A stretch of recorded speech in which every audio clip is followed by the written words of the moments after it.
Okay naman yung sagot yung dalawa. Maganda. I like it. I like it. Teka, masyado tayong seryoso eh. Medyo lagyan natin ng konting fun tong ating kwentuhan. Meron akong tatanong sa inyo. Meron kayong mga hawak-hawak ngayon dyan na yiz or wit. Yiz or wit. Sa likod nyo, inay. Ayan. So magtatanong ako ng ilan sa mga nangyari sa seryeng Linlang and please tell me kung kayo sa personal na buhay ay na-experience nyo na ba ito? Alright? Okay. Ready na kayo? Pao, meron ba kayo? Ay, ready? Ay, wow. I love it. Okay. Number 1. Nalinlang o naloko na ba kayo sa pag-ibig? Personal to, ah. Si Direk lang ang hindi. Si Direk lang ang wit. Hindi na linlang sa pag-ibig. Okay, sino ang care to explain? Kim, ikaw muna, since kayong dalawa ang bida. O, di ba? Jaw drop, Kim. Nalinlang sa pag-ibig. Ay, naglalagawin nila ng change. Kim, explain. Wala lang pala. Lahat naman tayo naloko sa pag-ibig. Kasi wala nagmahal ka eh. Siyempre, masushoot ka talaga sa mundo ng kalokohan. Pero that's part of life. That's part of growth. So embrace the pain and learn something from that experience and you're good to go. Nice. Pao, ikaw naman? Same with Kim. Parang nangyari sa akin a long time ago. I was young. And she was young and marami naman ako natutunan doon. Thankful na rin ako na nangyari sa akin. And I had to experience it. Part yun ng journey, ika nga eh, di ba? Alright, next. Naagawan ka na ba ng jowa? Yiz or wit? Hindi ko maalala. Ano yun? Ay, taray. Si Kim, wit. Si Paolo, yiz. Inay, ikaw? Wait! I love it. Hindi, pero naalala mo pa na, Simon, hindi mo naalala eh. Parang gusto ko siyang alalahanin pero masakit ang ulo ko ngayon. Wag na lang. Selective, tinanggal mo na sa memory mo eh. No? Kayo, Race, Danica, anong mga sagot nyo? Naagawan na ba? Ay, hindi Bago ka pa maagawan, bitawan mo na. Para Ay! hindi ka maagawan. Iwasan mo na kaagad. Direk kayo. Wait. Ay, yes!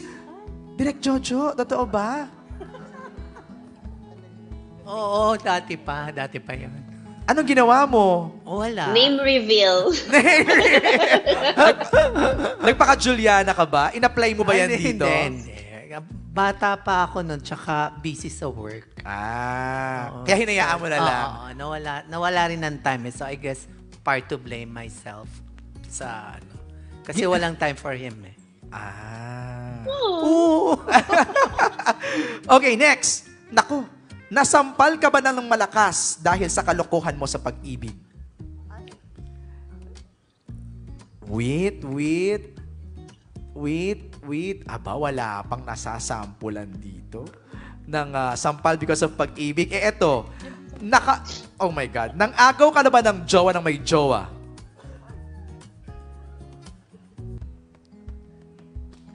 Taray, puro wit pa lang lahat. Okay, next. Parang umabot ka na ba sa point na nakipag-confrontation ka sa isang tao or like makipagsuntukan or sabunutan ng dahil sa pag-ibig? Umabot na ba doon? With si Kim. Aba. Ang babait naman pala na matagalin lang. Wala naman palang mga violent reactions. Di ba? Eto. Sino Yiz? Ay, Yiz. Ay! Teka na. Kailangan magpaliwanag. Hindi ako magpapaliwanag. I don't owe anybody an explanation. Ay, kasi kayan! Diretso ka na doon, eh, na? Oo, ganon. Diretso na kaagad. Grabe. Palad ko lang ang kinausap nila. I love it.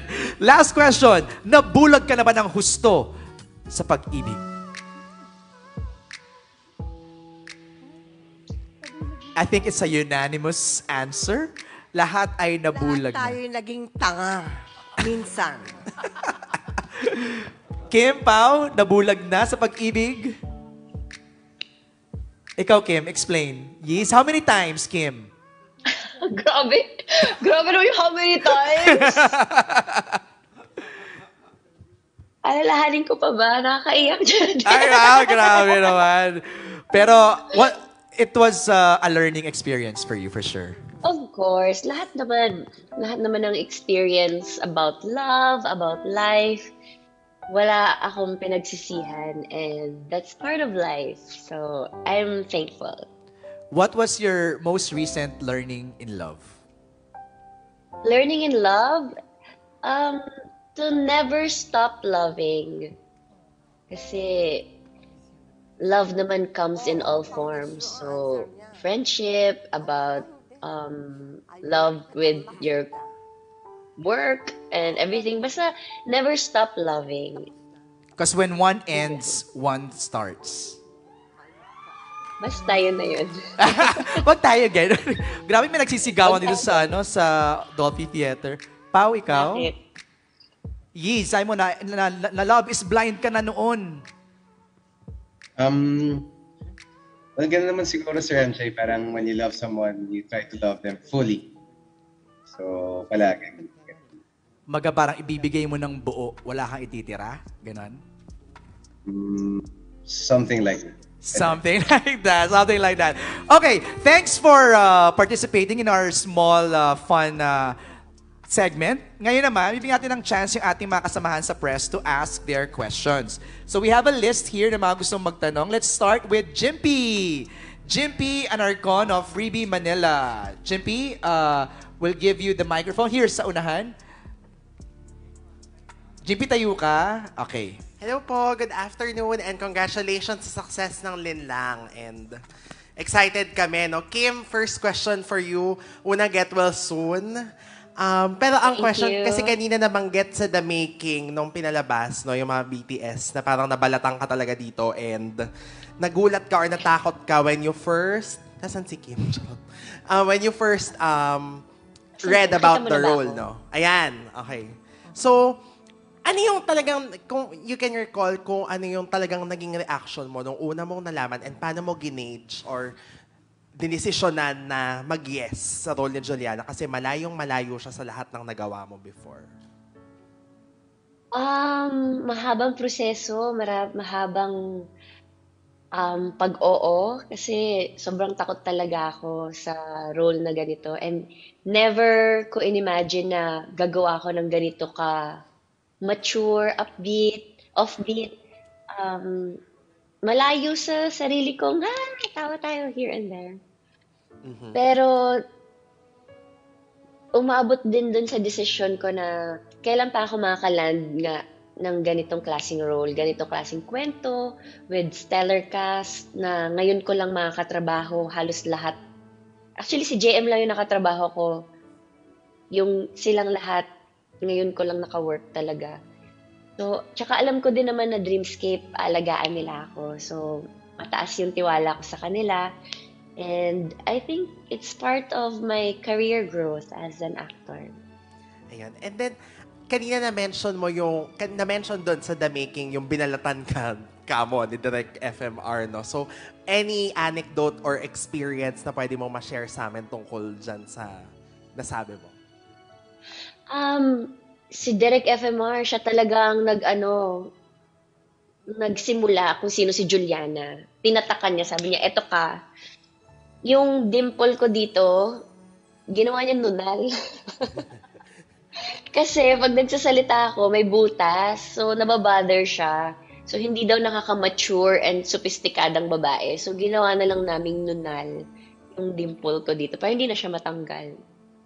Di ba ganun siya ka-meticuloso? Congratulations, Direk, and thank you so much. Pero halos lahat ginagaya ko lang sa kanya. Tapos pinapaulit niya sa akin ng pinapaulit kapag nagiging Kim Chiu na. Hanggang sa mahuli ko na talaga si Juliana. So, yun, malaki talaga yung pasasalamat ko sa writers, sa directors, sa taga-ilaw namin and wardrobe, lahat. Ayan. Thank you so much, Kim. And then, last question po for Miss Maricel Soriano na lang po kasi marami ding nabitin pa kay Amelia kahit sobrang daming iconic or sobrang daming viral na eksena, no? Pero parang feeling nung ibang nakanood ako, I felt na medyo nabitin pa ako doon sa experience. So ano pa yung nasa 60% nang hindi namin napapanood pa yung aabangan namin po sa character niyo? May iba pa bang masasampal? Alam mo, nung una nag-worry ako dahil sabi ko, kung mauuna doon, pwede naman tayong mag-subscribe doon para mapanood na natin, di ba? Pero after nun, dito naman ipapalabas. Sabi ko, nung nalaman ko na gano'n, sabi ko, ay, ganun ba? So, ililiit yan. Sabi ko gano'n, para makita pa nila yung iba pa na hindi pa nila nakikita. So, positive ako na mas magugustuhan nyo to. Kung nagustuhan nyo yun doon sa ibang bansa, maganda yun. Pero iba naman tayong mga Pinoy, di ba? So, sa tingin ko, mas maiiyak kayo dito. May iba pa bang masasampal or mas saiyak na or emotions? Naghahanap pa si Jimpy kung meron pang lalandingan ng palad ni Amelia. Meron pa. Ay, meron pa. Abangan mo yan, Jimpy. Ikaw you daw, po. Jimpy. Ay, wag naman, charot. Thank you po. Get well soon, Kim and Paolo. Thank you, Thank Jimpy. you. Let's call in. Andito ba si Franz? Is Franz here? Or basahin ko na lang yung question ni Franz. Para kay Paolo, we've seen in this series how Victor fought for Juliana and their marriage. Do you think tama yung mga ginawa niya? In reality, would you have done the same? I think tama. Well, not all of the choices, especially the choices leading towards the end. Pero, yun talaga parang nagsakripisyo ka para sa pamilya mo, nag-abroad ka, pagbalik mo, alam mo yun, kahit alam mong may problema, kahit alam mong nasaktan ka, or may nagkamali, mapapaisip ka rin kung nasa iyo nang galing yung pagkakamali, kung dahil nawala ka ng matagal, or for whatever reason. Pero hanggat kaya, ilalaban mo talaga yung pagmamahal mo sa isang tao, lalo na kung alam mong nakikita mo yung kinabukasan mo or nakaset yung kinabukasan mo sa kanila. Nakasama sila. All right. Thanks, Pao. The next question is for Kim Chu. Not romanticizing Juliana and her panlilin lang, but to those who haven't seen it yet, why should we somehow understand her and what she did? Thank you so much for that wonderful question. This is candidate number 2. Siguro,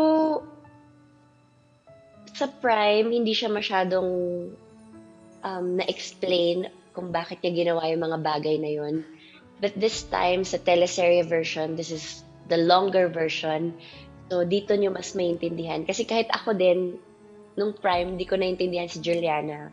Pero habang ginagawa namin siya, naintindihan ko kung bakit niya ginawa lahat yon. So, I hope this time, simula January 22, gabi-gabi, maintindihan niyo na kung bakit ginawa ni Juliana yung mga bagay na hindi niya akalaing magagawa niya. Gusto ko mag-follow up. Kim, kung nasa kabilang side of the rope ka, other end of the rope, forgive mo si Juliana? Kung ako si Victor, Yes. mapapatawad sa mapapatawad, pero hindi mo naman mabibigay yung 100% kapatawaran. Kasi Partial. pag nalamatan na yung love, it will never be the same. All right. Thanks, Kim. Ang next na magtatanong is Kate Adahar. Kate is here. Of Random Republica. Hi, Kate. Hi, Tayo good, ka, Kate. hi, good afternoon. My first question is for Kim. Kasi, Kim, ikaw ang epitome ng sweetness, ganyan. And kanina medyo nasagot mo na yung tanong na natuwa ka pa na marami nagalit. Pero ano yung memorable feedback or comment, even from friends? Oo. Di ba natuwa siya? Yes. Effective yung character. Siguro yung pag dumaan sa kanto si Juliana, tatagasan daw nila.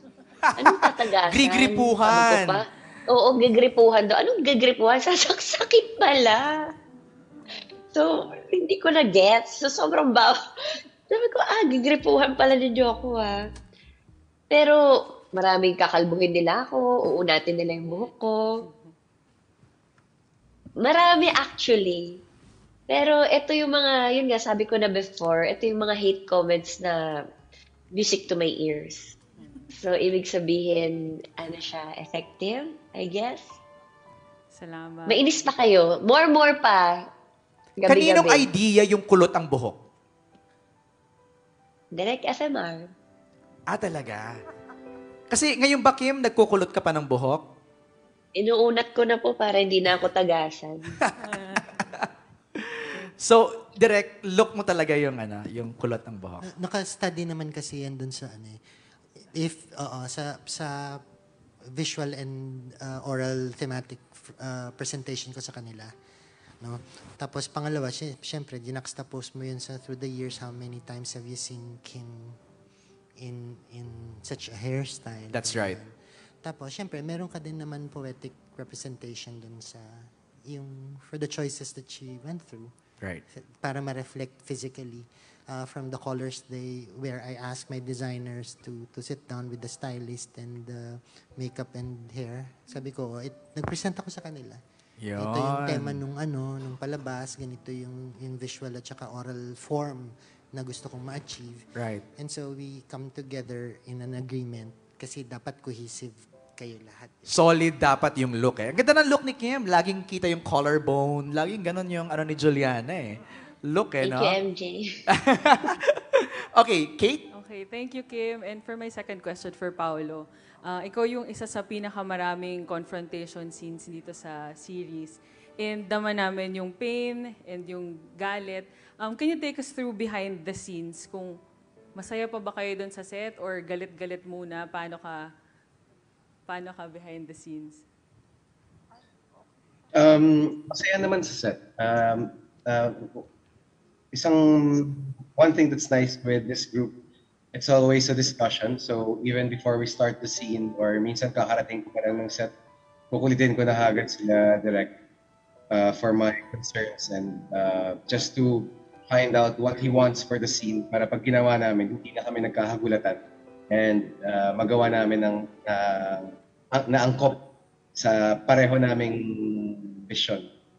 Pero syempre, following direct FMR's lead. But there were so many. So one of the challenges were, how would you attack this different? I'll give you for example, Miss Kate, parang umiiyak ka. Siguro sa buong series, more than 10 times kang umiiyak.